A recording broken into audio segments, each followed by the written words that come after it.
Please welcome Suzanne Somers.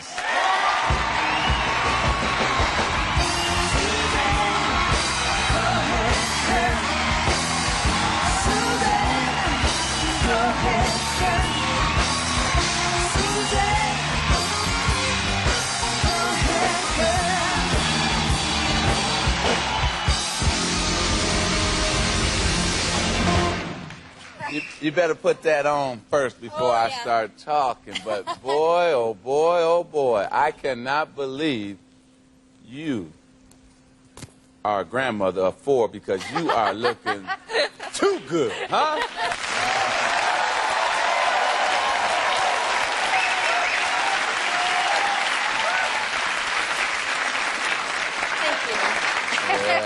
Thank you. Yeah. You like that grandmother thing, huh?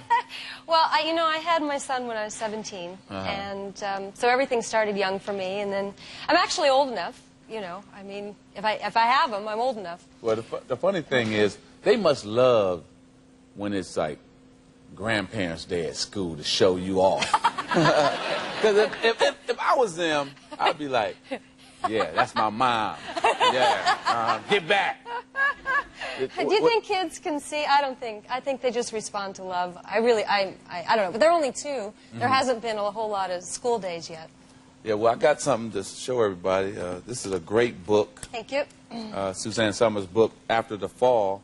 And it talks really about when you were on a TV show. Well, it was 20 years ago, and everybody wondered why I left that show. And I didn't want to leave that show. Well, we better tell them what the name of that show is. Oh, at Three's Company.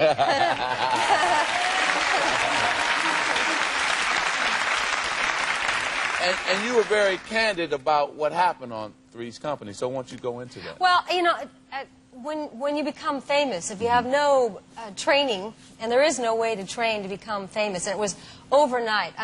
Was your fame overnight? No, it happened gradually. Gradually. See, so our show went on the air, and the first night it was the #2 show in America. Right. And in the first year, I was on, I think, 55 national magazine covers, including Newsweek and 60 Minutes and all those shows. And it's a crazy kind of time. There's no way to prepare yourself for it.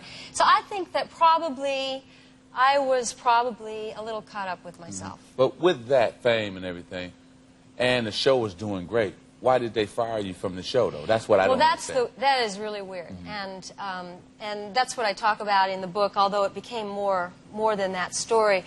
My contract was up after 5 years, and so I went in to renegotiate, and my show was #1, and so I said, I'd like you to pay me what you're paying Alan Alda, because his show's #10, and my show's #1, and they fired me. I was fired that day. Because you asked for a raise? Yes, but what I didn't know was the network had decided that they were going to make an example of the next big star on their network that asked for a salary increase. Because I was talking with Cindy Williams, and she said that when she and Penny Marshall went in to negotiate, they said, we just want to say 2 words to you, Suzanne Somers. So I was the sacrificial lamb, and so Chrissy was, made the example of. So, I got such bad press at that time. Are you bitter right now? No, that was the whole thing that I was talking about. I never said a thing about it for 20 years, and I thought, after 20 years, I can look back with perspective and see what part did I play in all of this, and why didn't people rally to my side to, protest, and we want her on the show. And I looked back, and I saw that I'd come in, and I'd go, oh, my God, Morley Safer was at my house this weekend, and I'm on the cover of Newsweek, and oh, my God, and Barbara Walters just called, and I'm sure they went, well, isn't that great? Yeah. So it's safe to say there won't be a reunion of Three's Company? I really doubt it. It was a pretty dysfunctional group, but it was a great time. It was a great time. But you know what I do want to do? Jenny McCarthy grew up watching me as Chrissy Snow, and she loved Chrissy Snow. And so I was on her show last year on MTV where I came back for the first time in 20 years as Chrissy Snow. Right. And I played her mother, except that Jenny McCarthy was born full grown. because we wanted to keep the image, you know, that Chrissy was a virgin. Yes. Isn't she? I mean, I never was kissed on the show or anything, and it was so pure. Everything about it was so pure. So Jenny originally called me and asked if she could be Chrissy and I'd play the mother, and I said, oh, I don't think so. No. I'm Chrissy, Jenny, but I said, I have an idea.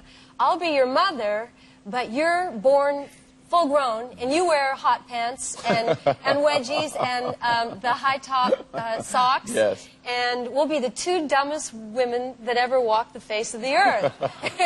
But lovable, you know? I can't see you as a dumb woman. Now, let's talk about your husband. Thank you. Okay, yes. I'm one person. Yeah. She's not dumb.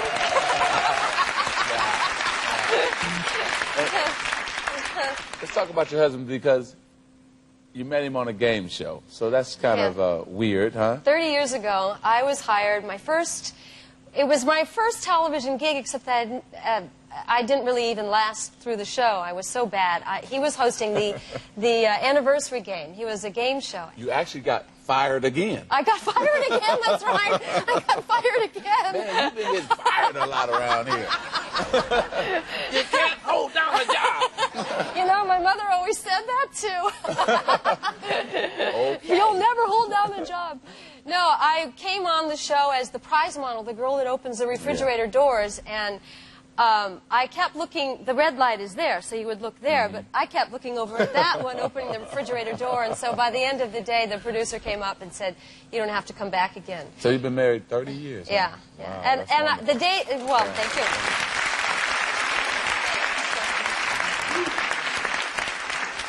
And now you're co-hosting Candid Camera, yes, with Peter Funt, who's Alan Funt's son. And, you know, it's amazing. Candid Camera is a hit. Yeah, people love that show. It's a part of Americana, you know. But you got to promise me something. What?